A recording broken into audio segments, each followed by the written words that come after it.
Bienvenue dans mes cours à la maison.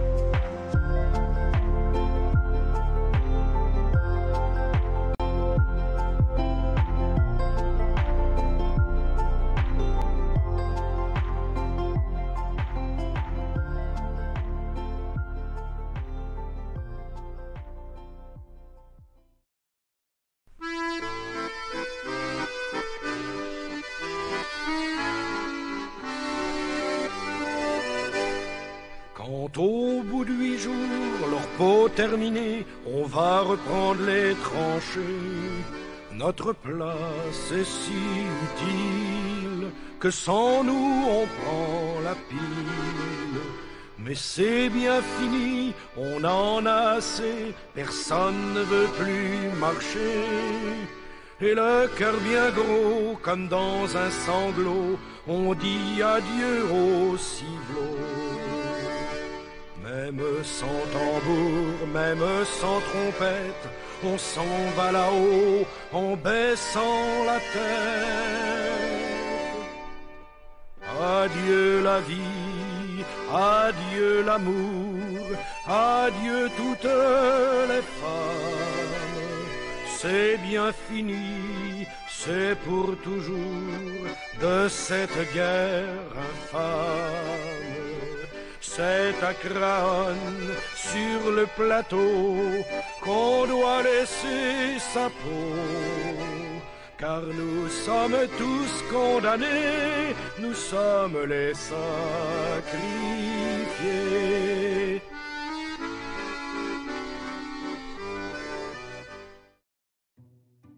Introduction. La Première Guerre mondiale est surnommée la Grande Guerre. Dès le début du conflit, cette guerre est d'une nature nouvelle car elle implique un nombre toujours plus considérable de combattants. Les civils sont plongés dans les événements et doivent s'investir dans l'effort de guerre. Le bilan effroyable de ce conflit est un traumatisme pour toutes les sociétés européennes. Problématique. Quels sont les impacts de la Première Guerre mondiale sur les sociétés impliquées dans ce conflit?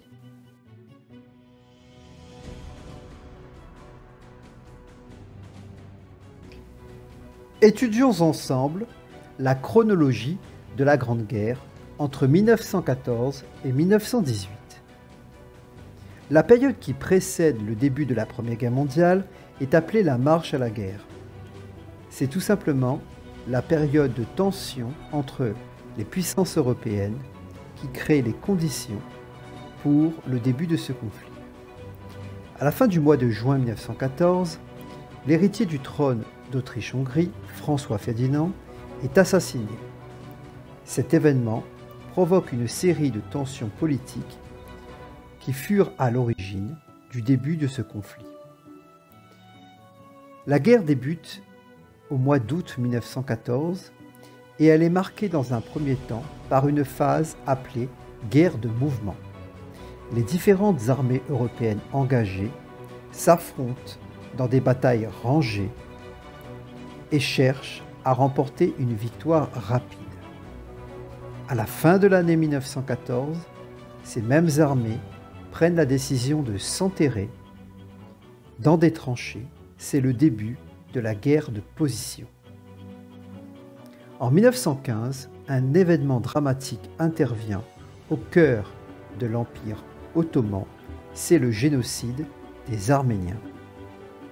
En 1917, une gigantesque bataille se déroule dans l'est de la France, la bataille de Verdun, entre les Français et les Allemands. Cette bataille marque l'imaginaire collectif français. En 1917, éclatent les révolutions russes. La Russie connaît un bouleversement politique et cette série d'événements a un impact profond sur les sociétés européennes et sur le monde entier à travers tout le XXe siècle.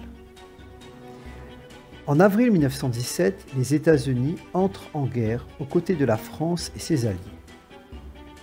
La guerre de mouvement, elle, reprend à partir du printemps 1918. À la fin de l'année 1918, la France et ses alliés remportent la victoire militaire sur l'Allemagne qui signe l'armistice le 11 novembre 1918. C'est la fin de la guerre. En juin 1919 est signé le traité de Versailles qui clôt officiellement ce conflit.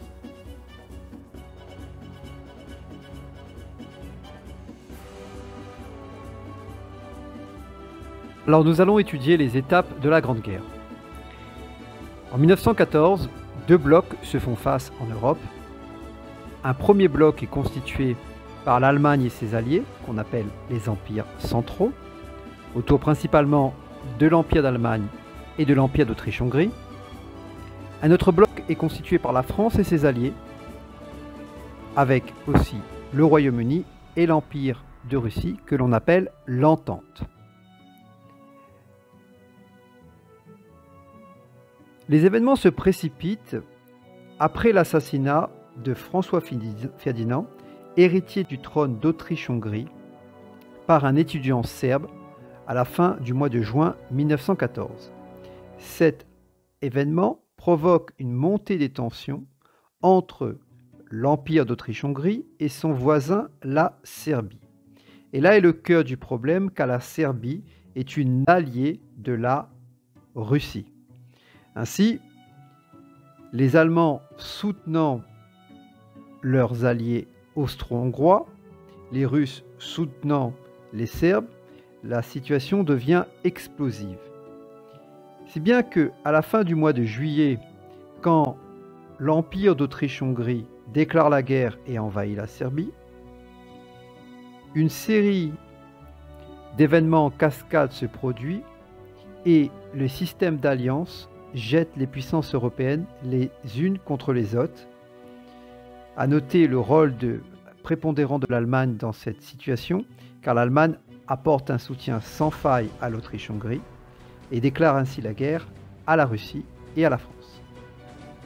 Au début du mois d'août, c'est au tour du Royaume-Uni de venir soutenir les Français et les Russes en déclarant la guerre à l'Allemagne. Lorsque la guerre débute, les Allemands prennent la décision de porter leur premier effort contre la France. Leur objectif est de mettre la France hors de combat le plus rapidement possible. Pour cela, ils décident d'envahir la France par le nord, en passant par la Belgique, qui est un pays neutre. Cette opération militaire est couronnée au début d'un certain succès, car les forces françaises sont surprises et reculent, et Paris semble pouvoir être prise. Néanmoins, au mois de septembre 1914, l'armée française se reprend, bloque l'avancée allemande et fait même reculer vers le nord les Allemands. S'engage alors ce qu'on appelle la course à la mer, et le front se met à s'étirer depuis la mer du Nord jusqu'à la frontière suisse, en passant par le territoire belge, mais aussi par la Picardie et l'est de la France. La guerre concerne aussi l'est de l'Europe, puisque l'Empire russe jette ses forces contre l'Allemagne et l'Empire d'Autriche-Hongrie, avec comme objectif de prendre Berlin. Si les Allemands échouent à prendre Paris, les Russes aussi échouent à mettre l'Allemagne hors combat et sont arrêtés par les Allemands. À la fin de l'année 1914, l'Empire ottoman décide d'entrer en guerre contre l'entente aux côtés de l'Allemagne et de l'Autriche-Hongrie. Cette entrée en guerre isole davantage la Russie qui doit faire face à 3 ennemis, l'Allemagne, l'Autriche-Hongrie et l'Empire ottoman, ce qui va avoir des conséquences dramatiques pour les Russes. En 1915, Français et Anglais, conscients de la fragilité des Russes et de la nécessité de les soutenir, décident de mener une opération militaire contre l'Empire ottoman. C'est l'opération des Dardanelles. Ils veulent projeter un maximum de troupes dans la zone des détroits afin de pouvoir accéder à la mer Noire et de venir soutenir les Russes. Cette opération échoue car les troupes débarquent dans des zones très accidentées au niveau du relief et surtout les Turcs, donc les Ottomans, ont reçu le soutien de l'armée allemande et les troupes franco-britanniques sont repoussées. Elles sont alors rapatriées dans le nord de la Grèce où se constitue un autre front. 1915 est marqué par un autre événement assez surprenant, c'est l'entrée en guerre de l'Italie aux côtés de la France et du Royaume-Uni. Petite surprise car au début du conflit, l'Italie était proche de l'Allemagne et de l'Autriche-Hongrie. Néanmoins, entre l'Italie et l'Autriche-Hongrie, les tensions sont importantes depuis très longtemps et les Italiens ont estimé au début du conflit que l'Allemagne était responsable de la guerre par son comportement vis-à-vis des Russes et des Français et ont décidé de ne pas soutenir les Allemands. Plus tard, ils se sont rapprochés des Français et des Anglais et ont fini par entrer en guerre aux côtés de l'entente contre les empires centraux. Sur le plan militaire, la situation n'évolue pas beaucoup. L'Italie, ne réussissant pas à percer le front, et un autre front se fixe entre les Alpes et la mer Adriatique à travers la plaine Padane. 1915 voit aussi la défaite de la Serbie. Les Autrichiens arrivent à mettre hors de combat la Serbie avec l'aide des Bulgares. Et surtout, le recul important des Russes qui ont du mal à supporter la pression conjointe de l'Allemagne et de ses alliés. En 1916, c'est sur le front d'ouest que l'on voit un certain nombre de choses importantes s'effectuer, notamment 2 grandes batailles, la bataille de Verdun et la bataille de la Somme. La bataille de Verdun, dans l'est de la France, entre les forces allemandes et les forces françaises, les Allemands tentant de percer le front dans cette zone et ils échouent car l'armée française arrive à se maintenir dans cette région et à les repousser. Plus au nord, c'est la bataille de la Somme, menée principalement par les Anglais, soutenus par les Français contre les Allemands. Et là, même si les forces alliées avancent, elles sont aussi bloquées par le dispositif défensif allemand. Et ces 2 batailles se terminent au bout d'un carnage effroyable sans que la guerre ne se termine, sans que un des 2 camps réussisse à prendre la domination sur l'autre.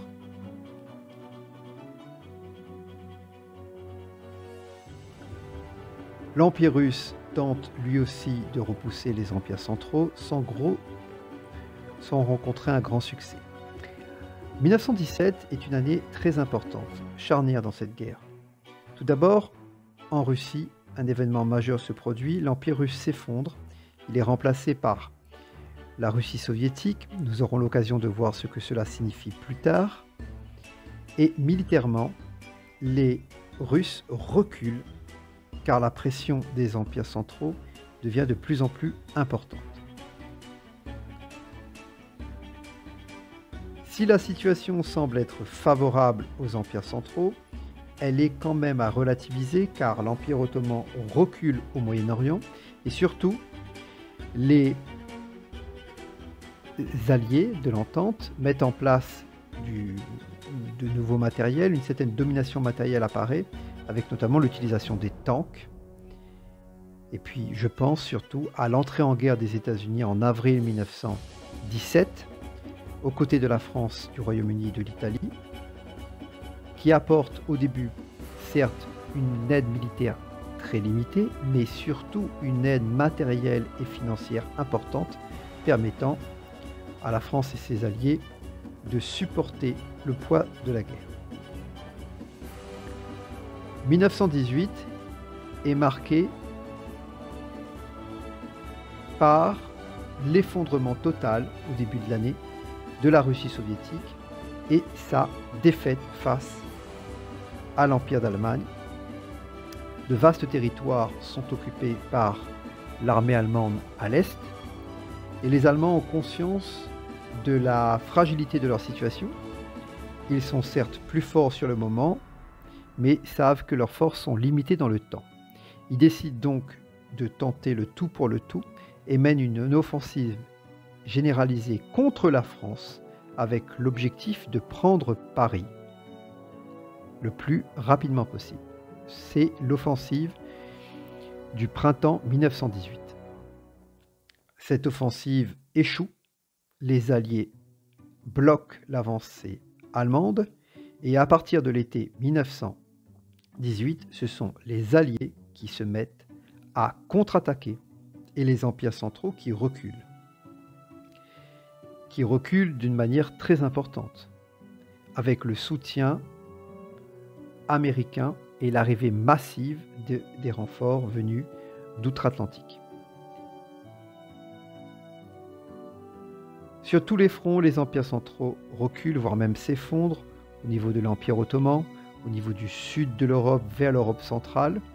À la fin du mois d'octobre, l'Empire ottoman et l'Empire d'Autriche-Hongrie sont mis hors combat.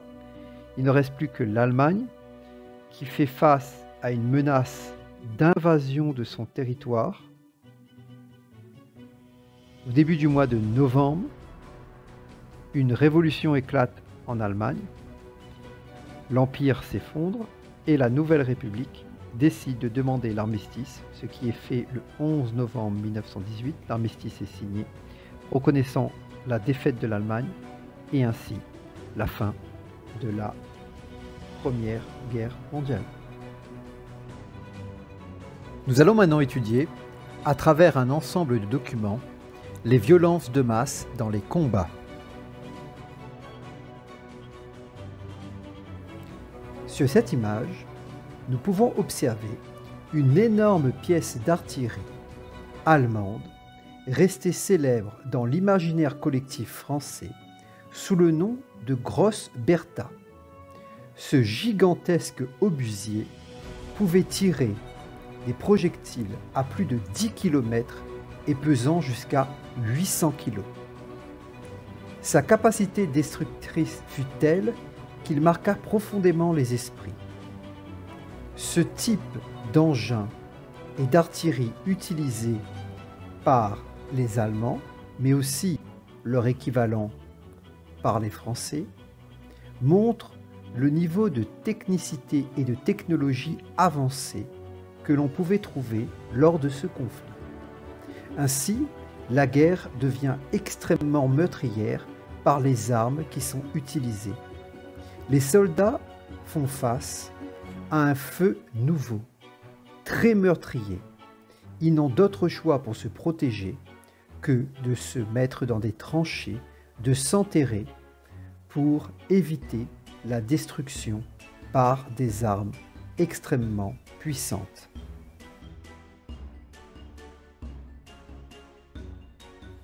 À travers cette image, nous pouvons étudier la découpe d'une tranchée. Ainsi, nous pouvons observer que la tranchée est un dispositif défensif qui a pour but d'assurer la protection des soldats dans une série de galeries creusées dans le sol. On observe qu'il y a plusieurs rangées de tranchées qui sont raccordées les unes aux autres à travers des éléments que l'on appelle des boyaux de communication. Il y a aussi des blocos et des abris. Entre les deux tranchées, on trouve une zone sans aménagement que l'on appelle le no man's land.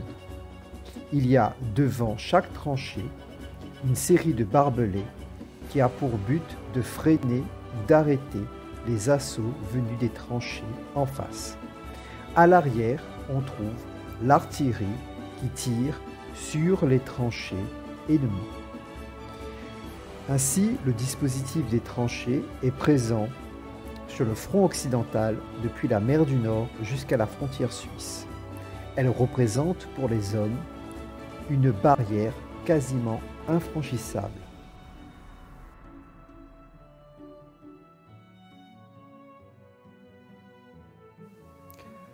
Combattre dans l'enfer de Verdun. 1916. Un soldat français. La pluie commence à tomber et remplit nos tranchées à moitié. Nous sommes trempés jusqu'aux os, tremblants de froid, et nous souffrons avant tout de la faim et de la soif, car nous ne pouvons être ravitaillés. Un soldat allemand. Des odeurs de cadavres qui n'ont pu être enterrés s'élèvent des anciennes tranchées françaises ravagées. Quand vient le vent du Nord, avec son épouvantable odeur de putréfaction, ou avec la puanteur des grenades de soufre et de phosphore, et quand le feu de batterie reprend, nos nerfs sont remis à rude épreuve. Un soldat français. Imagine ce que peut être un assaut à l'arme blanche, ces aciers fins et blancs au bout des fusils, tenus par nos mains crispées. Ce combat est ce que l'on peut demander de pire à nos cœurs faibles. Tremblants, nous arrivons tout près des Boches et un terrible corps à corps s'engage.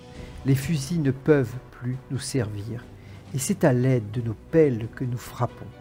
Je saigne du nez et des oreilles. Je suis fou, je ne vois même plus le danger. Extrait de Jean-Pierre Guénaud, Paroles de Verdun, 2006.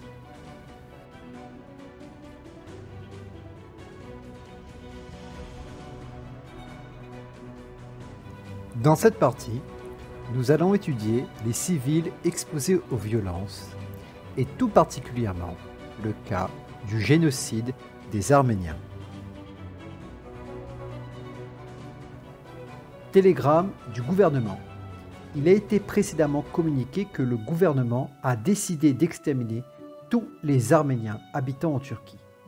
Ceux qui s'opposent à cet ordre ne pourront plus faire partie de l'administration.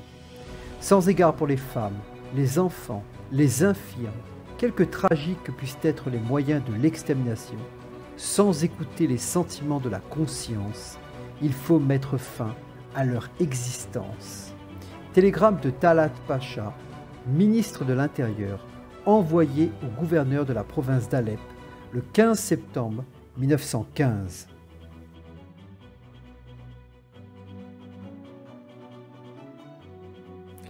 À travers cette carte, nous allons étudier le déroulé du génocide arménien. Nous allons d'abord étudier la répartition politique au moment où intervient ce drame. En vert, nous voyons la zone des empires centraux, avec la Bulgarie au nord et au centre de la carte, l'Empire ottoman, qui est à cheval sur l'Europe et sur l'Asie. En bleu, nous voyons les pays de la Triple Entente, avec principalement la Russie qui est au nord. La zone hachurée correspond à la zone de la forte minorité arménienne. On voit donc que la population arménienne est répartie sur deux pays, l'Empire ottoman et aussi des territoires au sud de la Russie. Quand intervient le début du génocide arménien, au début de l'année 1915, les zones où les massacres de la population civile sont réalisés sont concentrées dans l'est de l'Empire ottoman, à proximité de la frontière avec la Russie. Les Ottomans prennent prétexte de la soi-disant proximité entre les Arméniens et les Russes pour s'en prendre à cette population de leur empire. Des groupes d'hommes vont et viennent à travers les villages et les villes, séparant les Arméniens du reste de la population, massacrant une partie de la population sur place et décidant d'arrêter les autres. Une série de camps, de type camps de concentration, sont construits plus au sud, dans l'actuelle Syrie. Ainsi, les Arméniens qui survivent au massacre, mais qui sont arrêtés, sont déportés vers le sud, dans ces camps de concentration, à travers des marches effroyables.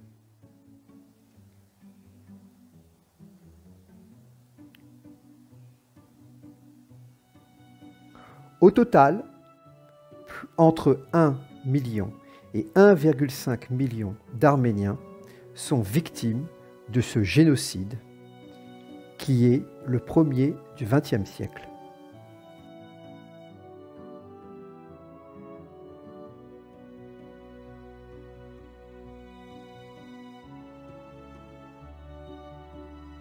Dans cette partie, nous allons étudier les acteurs et les enjeux des révolutions russes de 1917.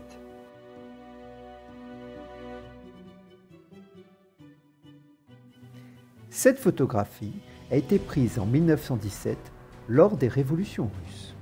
On y voit Lénine qui réalise un discours devant une foule compacte. À sa gauche, on reconnaît Trotsky, un autre personnage important des révolutions russes de 1917. Lénine est un personnage central de la révolution, car c'est lui et son camp, les bolcheviks, qui vont emmener un changement de régime politique et l'instauration, la mise en place de la Russie soviétique puis de l'URSS dans les années 20.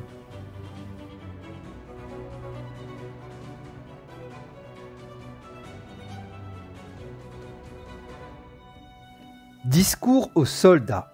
Camarades soldats, la question de l'organisation de l'État est maintenant à l'ordre du jour. Nous voulons une autre république, plus démocratique, répondant mieux aux intérêts du peuple.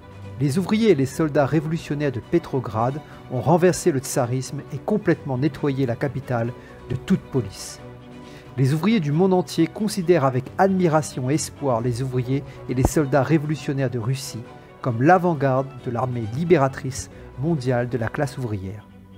Tout le pouvoir dans l'État, depuis la base jusqu'au sommet, aussi bien dans le village le plus reculé que dans chaque quartier de Pétrograd, doit appartenir aux soviets de députés, des ouvriers, soldats, salariés agricoles, paysans, etc. Discours de Lénine, le 23 avril 1917.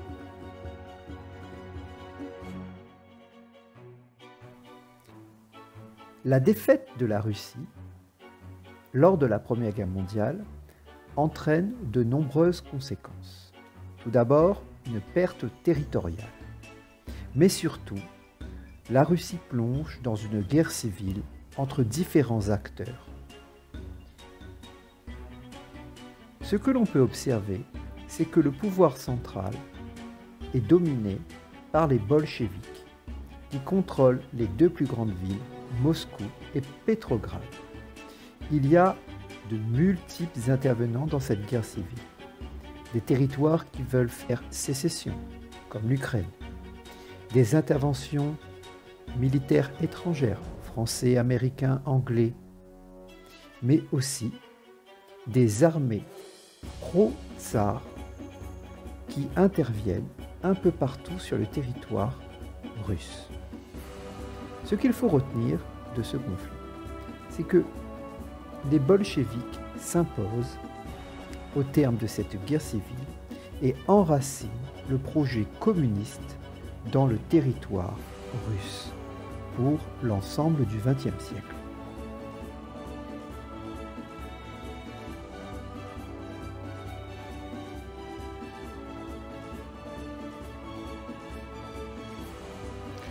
Pour cette dernière partie, nous allons étudier les conséquences politiques de la Grande Guerre.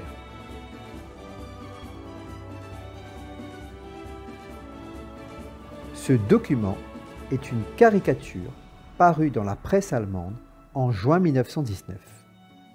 On y voit une représentation de l'Allemagne sous forme allégorique à travers un condamné à mort attendant son exécution par la guillotine. On y reconnaît de droite à gauche le dirigeant britannique, au centre le dirigeant français Georges Clemenceau et à gauche le président des États-Unis Wilson. Cette caricature a pour objectif de critiquer violemment le traité de Versailles, qui est vu comme une décision injuste qui n'a qu'un seul objectif, celui de détruire et de tuer l'Allemagne. Ainsi, on voit aussi que le bourreau est représenté sous les traits du dirigeant français, la France étant donc à l'initiative de cette entreprise de destruction de l'Allemagne, sous le regard bienveillant de ses alliés anglais et américains. Cette vision négative du traité de Versailles comme étant une décision injuste imposée s'impose rapidement au sein de la population allemande dans l'après-guerre.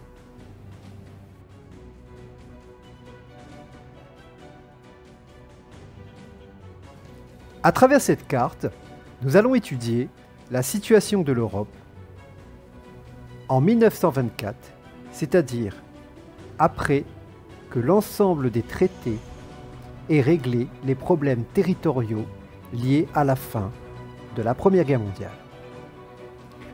En rouge, on voit apparaître le tracé des frontières telles qu'elles étaient en 1914.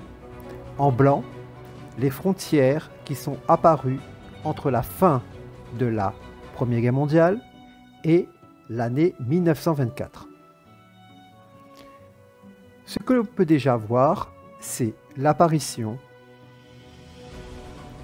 des pays vaincus. Sont considérés comme étant les pays vaincus l'Allemagne, l'Autriche, la Hongrie, la Bulgarie ainsi que la Turquie. Les pays vainqueurs, eux, bien évidemment, il y a la France, l'Italie, le Royaume-Uni, la Roumanie, la Grèce, le Portugal. Il y a des pays qui sont créés après la guerre. Dans la légende, nous avons indiqué le cas de la Pologne. Mais ils sont nombreux.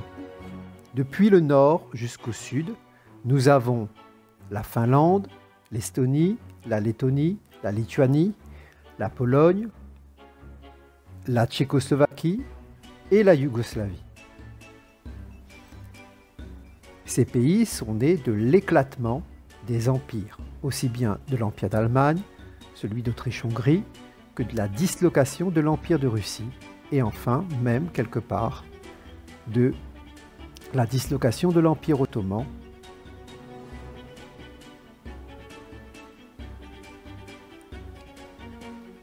On peut rajouter le cas de l'Irlande qui obtient son indépendance au début des années 20.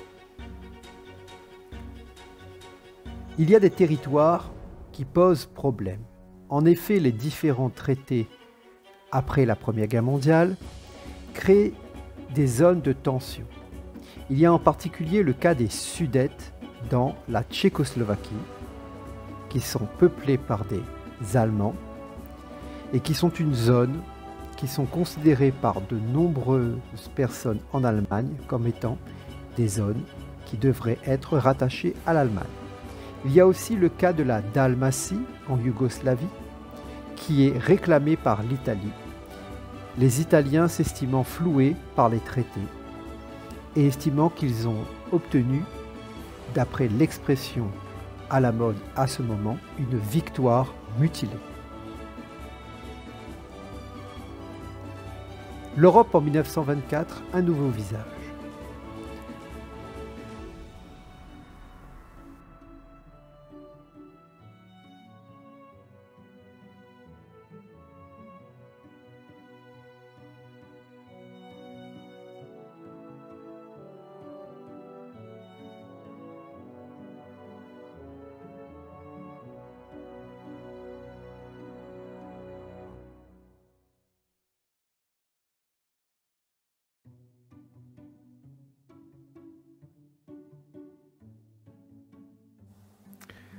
Enfin, voyons ensemble la trace écrite.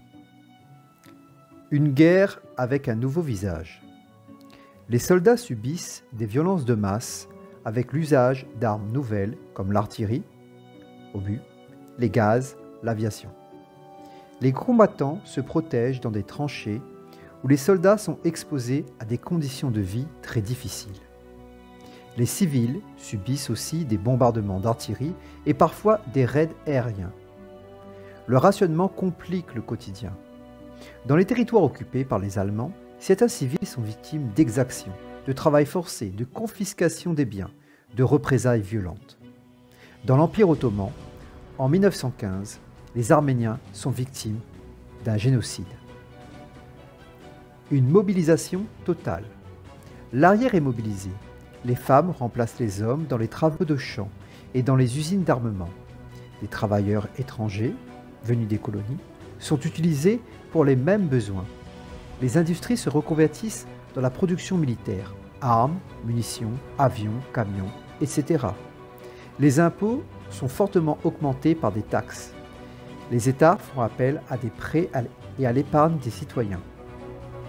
Les États pratiquent la censure des informations dans la presse, mais aussi dans la correspondance, les lettres des soldats. La propagande cherche à convaincre les populations que la guerre est juste et qu'elle se déroule facilement. Les révolutions russes. La guerre désorganise la Russie. En février 1917, une révolution éclate. Elle renverse le tsar, empereur de Russie. Un gouvernement provisoire est mis en place. Le parti bolchevique, qui est dirigé par Lénine, organise un coup d'État en octobre 1917. Lénine fait la paix avec l'Allemagne et réorganise le pays selon les principes communistes. Réaliser une paix durable. La Grande Guerre a fait plus de 10 millions de morts, dont plus de 9 millions de soldats. 17 millions d'autres se retrouvent mutilés physiquement ou psychologiquement. L'Europe compte des millions de veuves et d'orphelins. Une grande partie du territoire européen est ravagée par la guerre, notamment dans le nord et l'est de la France. Les États européens ont contracté des dettes considérables. Ils font face à des difficultés économiques très importantes. Les États-Unis sont les grands bénéficiaires de la guerre car ils confirment leur domination économique. Les traités de paix imposés aux vainqueurs changent le visage de l'Europe. L'Allemagne fait face à des conditions très dures, perte de territoire et des réparations de guerre. C'est à Versailles qu'est signé le principal traité. La Société des Nations est créée pour éviter un nouveau conflit.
Générique libre de droit, libre de droit.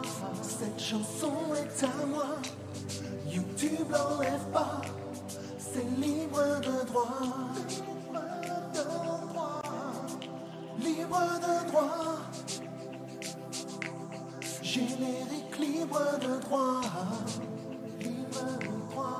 Cette chanson est à moi, YouTube l'enlève pas, c'est libre de droit. Libre